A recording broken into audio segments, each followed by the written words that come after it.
ඔයා හිතනවද බින්දුවට වැටුනහම ඔක්කොම ඉවරයි කියලා? සාක්කුවේ රුපියලක්වත් නැතිව කවුරුත් උදව්වට නැතිව ඉන්නකොට දැනෙන ඒ අසරණකම මම දන්නවා. හැබැයි ලෝකෙ දිනපු හැමෝම තමන්ගෙම ගමන පටන් ගත්තේ ඔය කියන බින්දුවෙන්. අද මම ඔයාලට කියලා දෙනවා බින්දුව කියන්නේ අවසානය නෙවෙයි අතිවිශාල ජයග්‍රහණයක ආරම්භය කරගන්නේ කොහොමද කියලා. සුබම සුබ දවසක්. සාක්කුවේ සතයක්වත් නැති වෙනකොට විශ්වාස කරපු හැමෝම දාලා යනකොට හෙට දවස ගැන කිසිම බලාපොරොත්තුවක් නැති වෙනකොට දැනෙන හැඟීම ඔයාට කවදා හරි දැනෙලා තියෙනවද? හැමදේම ඉවරයි, මම දැන් බින්දුවටම වැටිලා ඉන්නේ, අන්න එහෙම කියලා හිතන ඒ මොහොත ඒක හරිම වේදනාකාරී. ඒක මම දන්නවා. අද මේ වීඩියෝ එක බලන ඔයා සමහර විට බිස්නස් එකක් කරලා ෆේල් වෙච්ච කෙනෙක් වෙන්න පුළුවන්. විභාගයක් ෆේල් වෙච්ච කෙනෙක් වෙන්න පුළුවන්. රස්සාව නැති වෙච්ච කෙනෙක්, එහෙමත් නැත්නම් ජීවිතේ කිසිම දෙයක් තාම අරමුණක් නැතුව මම කොහොමද ගොඩ යන්නේ කියලා හිත ඉන්න කෙනෙක් වෙන්න පුළුවන්. බොහෝ දෙනෙක් හිතන්නේ බින්දුව කියන්නේ අවසානය කියලා. හැබැයි ඇත්තම කතාව ඒක නෙවෙයි. බින්දුව කියන්නේ අවසානය නෙවෙයි. බින්දුව කියන්නේ අත්තිවාරම. ඔයාට අහිමි වෙන්න තවදුරටත් කිසිම දෙයක් නැහැ කියන්නේ. ඔයාට මින් ඉදිරියට තියෙන්නේ දිනන්න විතරයි. මේ වීඩියෝ එකෙන් මම ඔයාට කියන්න යන්නේ මැජික් එකක් නෙවෙයි. එක රැයෙන් කෝටිපතියෙක් වෙන බොරු කතා නෙවෙයි. බින්දුවේ ඉන්න මිනිහෙක් ප්‍රායෝගිකව පියවරින් පියවර තමන්ගේ ජීවිතය ගොඩනගාගෙන ලෝකය දිනන්නේ කොහොමද කියන සැබෑ මාවතයි. ඊළඟ විනාඩි 5 ඔයාගේ ජීවිතේ හැරවුම් ලක්ෂය වෙන්න පුළුවන්. අන්න ඒ නිසා අවධානයෙන් අහගෙන ඉන්න. බින්දුවෙන් පටන් ගන්න කෙනෙක් කරන්න ඕනි පළවෙනි දේ තමයි තමන් ඉන්න තත්ත්වය පිළිගන්න එක. අපිට පුරුදු වෙලා තියෙනවා අපේ වැරදි වලට වෙන අයට බනින්න.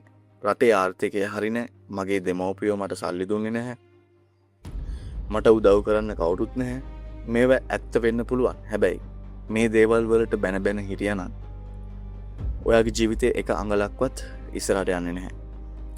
අද ඉඳන් එක තීරණයක් ඔයාගේ ජීවිතයට දාගන්න. ඒකට කියන්නේ පූර්ණ වගකීම බාර ගැනීම කියලා. ඔයාගේ ජීවිතේ අද තියෙන තත්වයට වග කියන්න ඕනේ ඔයා විතරයි. ඔයා දුප්පත් වෙලා ඉපදුනා නම් ඒක ඔයාගේ වරදක් නෙවෙයි. හැබැයි ඔයා දුප්පත් වෙලා මැරුණොත් අන්න ඒක ඔයාගේ වරදක්. බින්දුවේ ඉන්න කෙනෙක්ට තියෙන ලොකුම වාසිය මොකක්ද දන්නවද? ඊගෝ එක. ඒ කියන්නේ අහංකාරකම නැති වෙනවා. ඔයාට වැටෙන්න තැනක් නැති වුණාම ඕනෑම කුඩා දෙයකින් පටන් ගන්න බාට පුළුවන්. ලැජ්ජාව පැත්තකින් තියන්න. පාර අතු ගන්න වුණත්, කුලී වැඩක් කරන්න වුණත්, පොඩි කඩයක් දාගන්න වුණත් ලැජ්ජ වෙන්න එපා. ලෝකේ ලොකුම බිස්නස්මන්ලා පටන් ගත්තේ ගරාජ් එකකින් නැත්තම් පාරේ බඩු විකුණලා. ඒකට ඕන තරම් උදාහරණ තියෙනවා. හරි. දැන් ඔයාගේ හිත හයියයි කියලා අපි ගමුකෝ. ඊළඟට මොකක්ද ඔයා කරන්න ඕනේ? සල්ලි හම්බ කරන්න නම් මිනිස්සු ඔයාට සල්ලි දෙන්න ඕන නම් ඔයා ගාව මිනිස්සුන්ට ඕන කරන මොකක් හරි වටිනාකමක් තියෙන්න ඕනේ. බින්දුවේ ඉන්න ඔයාට සල්ලි නැති වෙන්න පුළුවන්. හැබැයි ඔයාට කාලය තියෙනවා. අද ලෝකේ ඉගෙන ගන්න සල්ලි ඕනේ නැහැ. ඔයාගේ අතේ තියෙන ස්මාර්ට් ෆෝන් එක අන්තර්ජාලය තමයි ලෝකේ තියෙන ලොකුම විශ්වවිද්‍යාලය. ඔයාට මොන හරි ස්කිල් එකක් කුසලතාවයක් තියෙනවද? Graphic design, video editing, programming, copywriting, එහෙමත් නැත්නම් ලසට කෑමක් උයන්න, වාහනයක් රිපෙයාර් කරන්න පුළුවන්ද? මොකුත්ම බැරි නම් අදම තීරණය කරන්න එක ස්කිල් එකක් තෝරගන්නවා කියලා. මාස 6ක්, ඔව් හරියටම මාස 6ක් ඔයාගේ ජීවිතේ වෙන හැම දෙයක්ම අමතක කරලා ඒ දේ ඉගෙන ගන්න. YouTube එකෙන් නොමිලේ ඉගෙන ගන්න. දවසට පැය 4ක් 5ක් ඒ වෙනුවෙන් වෙන් කරගන්න. බින්දුවෙන් පටන් ගන්න කෙනෙක්ගේ පළවෙනි ආයෝජනය සල්ලි නෙවෙයි, තමන්ගේ මොළය වෙනුවෙන් කරන ආයෝජනය. ඉතින් ගොඩක් අය පටන් ගන්නවා සතියක් දෙකක් යනකොට අතහරිනවා. ඇයි දන්නවද? එයාලට ඉක්මනින් ප්‍රතිඵල ඕනේ. හැබැයි සාර්ථකත්වය කියන්නේ මයික්‍රෝවේව් oven එකකට කෑම හදනවා වගේ විනාඩි 2කින් වෙන දෙයක් නෙවෙයි. ඒක ගහක් වවනවා වගේ වැඩක්. ඔයා අලුත් බිස්නස් එකක් පටන් ගත්තාම මුල් මාස කිහිපේ කිසිම ලාභයක් නැති වෙන්න පුළුවන්. ඔයා YouTube channel එකක් පටන් ගත්තාම මුල් වීඩියෝ 10ටම views 10ක්වත් නැති වෙන්න පුළුවන්. ඔයා job interview 50කට ගියත් 50ෙම ඔයාව රිජෙක්ට් වෙන්න පුළුවන්. අන්න ඒ වෙලාවට තමයි ගොඩක් අය අතහරින්නේ. හැබැයි බිඳුවෙන් ලෝකයේ දිනන මිනිස්සු දන්නවා 100ට එකේ රූල් එක ගැන. ඒ කියන්නේ ඊයේ හිටියට වඩා අද 100ට එකක් දිනු වෙන එක. ඔයාට අද බිස්නස් එකක් ආවේ නැති වුණාට කමක් නැහැ. අද අලුත් දෙයක් ඉගෙන ගත්තද අන්න ඒක තමයි වැදගත්. ප්‍රතික්ෂේප වීම රිජෙක්ෂන් කියන්නේ ඔයා ගමන යනවා කියන එකේ ලොකු සලකුණක්. කවුරු හරි ඔයාට බෑ කිව්වොත් ඒකෙන් අදහස් වෙන්නේ ඔයා ඒක කරන්නම ඕනේ කියන එකයි. හරි. දැන් ඔයාට පොඩි ආදායමක් එන්න පටන් අරගෙන තියෙන කියලා හිතන්නකෝ. අමාරුවෙන් ගොඩනගාගත්ත ස්කිල් එකෙන් හරි පොඩි බිස්නස් එකෙන් හරි සල්ලි ටිකක් අතට එනවා කියලා හිතන්න. මෙතනදි තමයි ගොඩක් අය ආයෙත් බිඳුවට වැටෙන ලොකුම වැරද්ද කරන්නේ. සල්ලි ටිකක් ආපු ගමන් අලුත් ෆෝන් එකක් ගන්නවා, ණය වෙලා වාහනයක් ගන්නවා, සමාජයට පේන්න වියදම් කරනවා. බිඳුවෙන් ආපු ඔයා කවදාවත් ඒ වැරද්ද කරන්න එපා. මුලින්ම ලැබෙන ආදායමෙන් අත්‍යවශ්‍ය දේවල් වලට විතරක් වියදම් කරන්න. ඉතුරු මුදල නැවතත් ඔයාගේ ව්‍යාපාරයට හෝ ඔයාගේ දැනුමට ආර්ජනය කරන්න. සල්ලි කියන්නේ වතුර වගේ දෙයක්.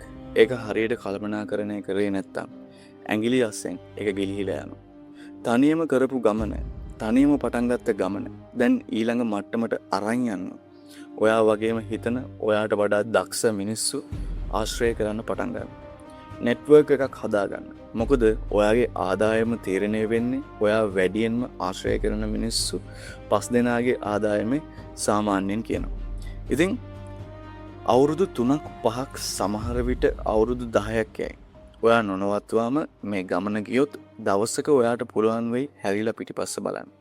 එදාට ඔයාට පේන්න තියේවි අර සතයක්වත් නැතුව අඬ බලාපොරොත්තු කඩාගෙන හිටපු මිනිසයා නෙවෙයි අද කණ්ණාඩියේ ඉස්සරහා ඉන්නේ කියලා. එදාට ඔයාට තේරෙයි බිඳුව කියන්නේ ශාපයක් නෙවෙයි කියලා. ඒක තමයි ඔයාට ලැබුණු ලෝකෙම ලොකුම ආශිර්වාදය කියලා. මොකද බිඳුවෙන් පටන් ගත්තු කෙනාගේ පදනම කඩන්න කාටවත් බෑ. ජීවිතේ කවදාවත් අතහරින්න එපා. අදම පටන් ගන්න. හෙට නෙවෙයි අදම. බිඳුවෙන් පටන් අරන් ලෝකයේ දින්න කෙනෙක් වෙන්න. මේ වීඩියෝ එක බලුවා නම් කමෙන්ට් එකක් දාලා යන්න. මම අද පටන් ගන්නවා කියලා. මම විශ්වාස කරනවා ඔයාට පුළුවන් කියලා. ජය වේවා.